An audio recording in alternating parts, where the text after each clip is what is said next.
There's no denying that the free-to-play market has become a major part of gaming these days, yet not all free-to-play video games are equal in how they make their money. Some games use being free as an excuse to charge for items that offer an advantage while playing the game, making them pay-to-win.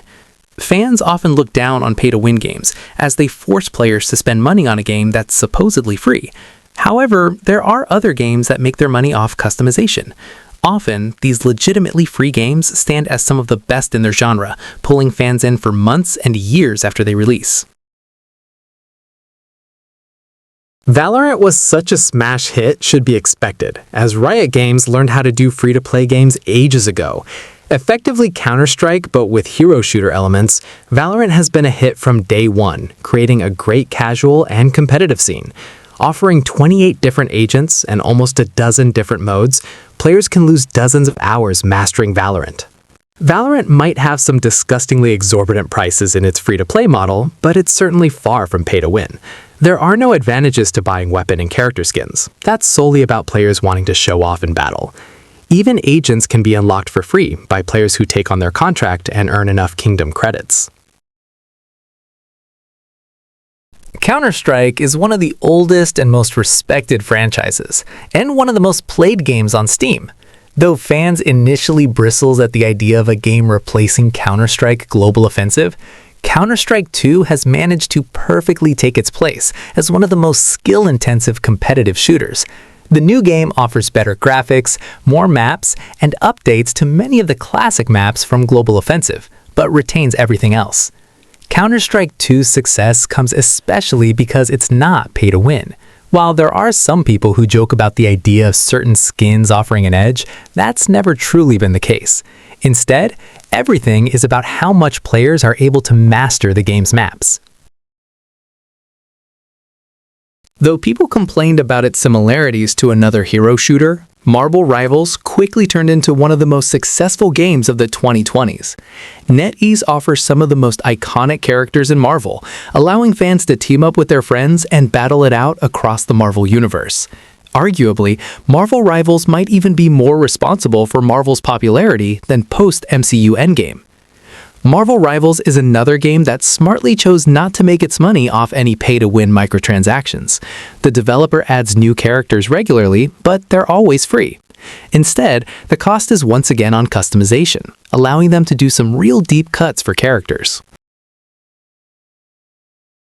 Back in 2020, Mediatonic made one of the most family-friendly video games available in Fall Guys.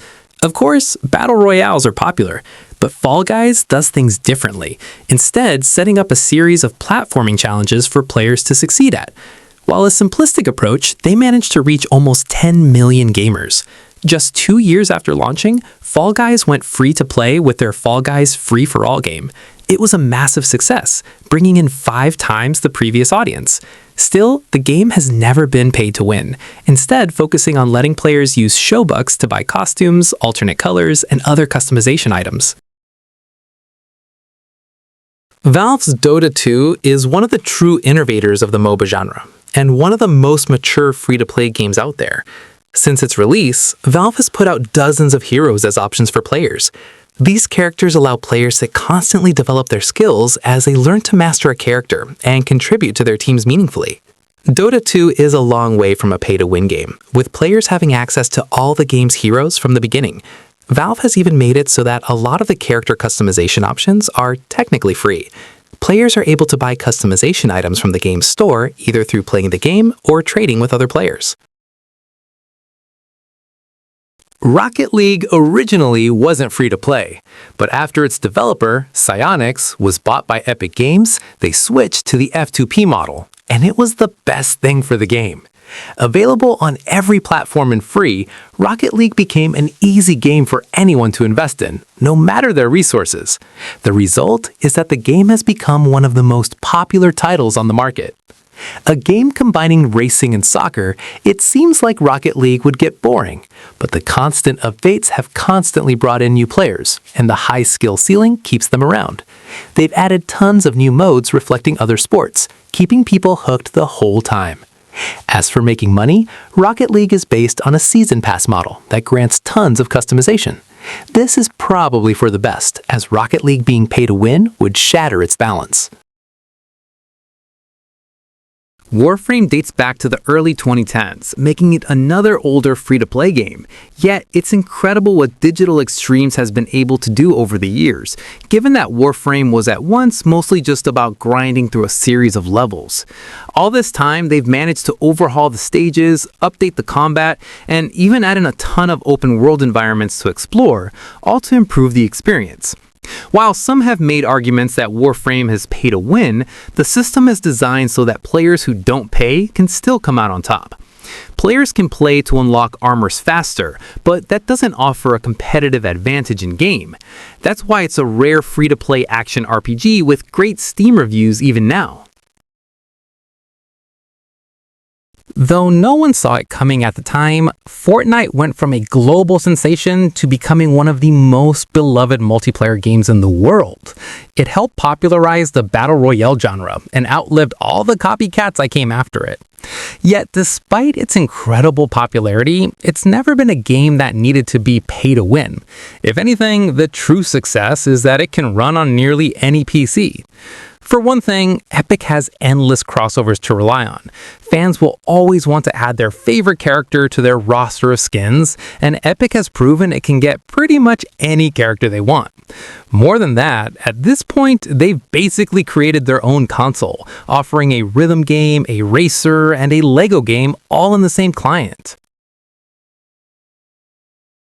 Where Winds Meet really feels like the ultimate open-world wuxia fantasy experience.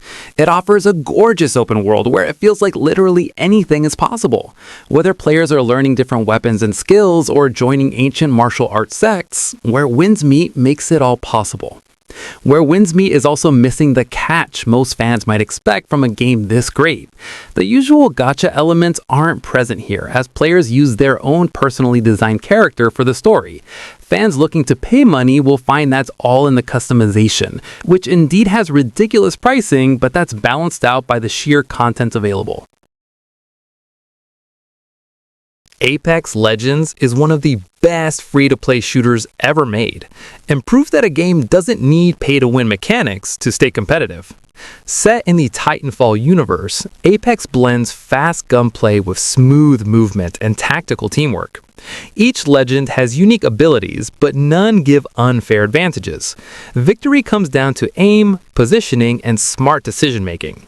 The ping system revolutionized squad communication, making teamwork possible even without voice chat. Regular seasons bring new legends, maps, and modes, keeping the experience fresh without locking power behind a paywall. Skins change how you look, not how you play. In Apex Legends, skill always matters more than money, and that's why it continues to dominate the Battle Royale genre.